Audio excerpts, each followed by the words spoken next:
Advisors, let's talk all thing markets. All right, what are you seeing happening today? We're following that 61.47 level from February 19th. We're in positive territory, not quite the all-time highs. What are you seeing, Patrick? Yeah, I think there's going to be a very positive outlook, especially with the GDP report coming out this morning. The market seemed to have shrugged it off, and I think we're going to keep trudging further. But I think longer term this year, I think we can expect more volatility. We are not out of the weeds yet this year. We're going to see, I think a little bit of a rough ride for the remaining part of this year as we start seeing a lot of these administrative changes and shaking out. Patrick, I like asking people who are smarter than I am to help me understand things. Undoubtedly, you are in that category. How has the market been able to be so resilient? We put aside the geopolitical concerns. We put aside the tariff concerns. We had additional concerns off that negative GDP print of 0.5%. And yet here we are. We're still in positive territory. What's going on?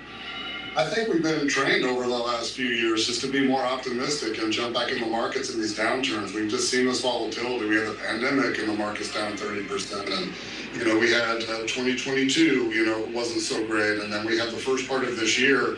And I think people, long term, it was just a lot of reactions to the new administration coming in and a lot of the changes. And I think people are seeing that maybe things aren't going to be as doom and gloom as everybody was predicting it to be when Trump came into office.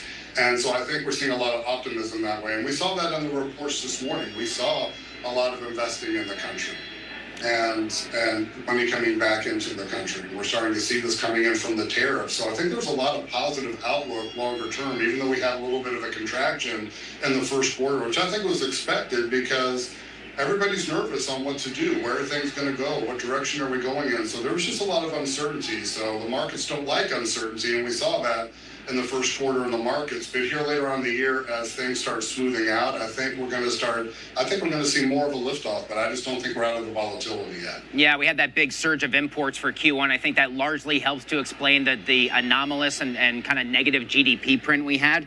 I wonder on the geopolitics front, if you don't mind me asking, I think Israel, Iran, maybe we put some pain points behind us, but we're certainly not out of the woods just yet. Are there things like Iran potentially blocking the Strait of Hormuz or other potential catalysts you think might make investors a little bit skittish coming up?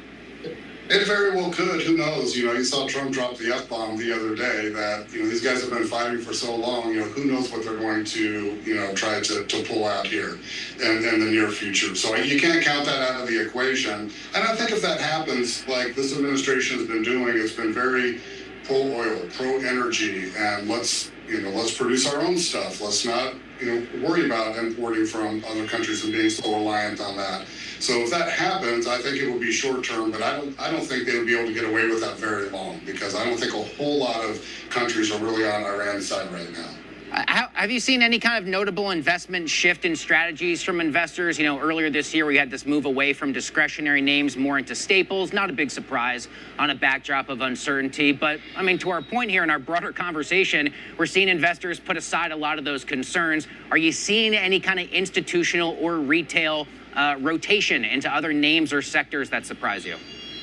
Well, we started seeing a big surge back into tech. Tech got beat up pretty good at the beginning of the year, and there was time for a little bit of a pullback. But I think with the surge in AI and where the direction that's going, and we see the earnings really coming the biggest from the tech sector moving forward, I think there's going to be more of a shift going back in that direction.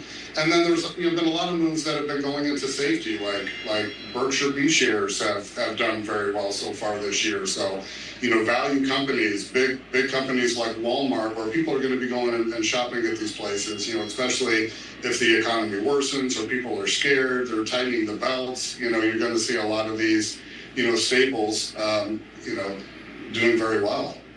Patrick, what is one broader story in the markets right now that you think we should be paying a little bit more attention to?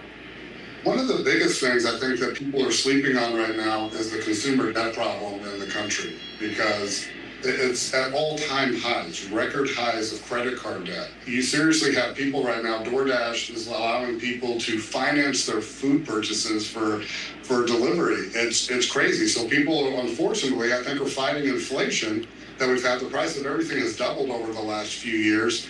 And it's staggering how much debt that is being stacked up right now, not only in consumer debt, but by the government. But there's going to be a certain point in time here in the near future where that bubble is going to pop. And I think people need to be paying more attention to what's really going on when you're looking at those debt numbers from credit card debt and especially people financing their food purchases. That's an outstanding perspective and a crucial conversation at a really important time. Patrick Mueller, president at Bella Advisors. Patrick, thank you. Thank you so much. Folks, coming up.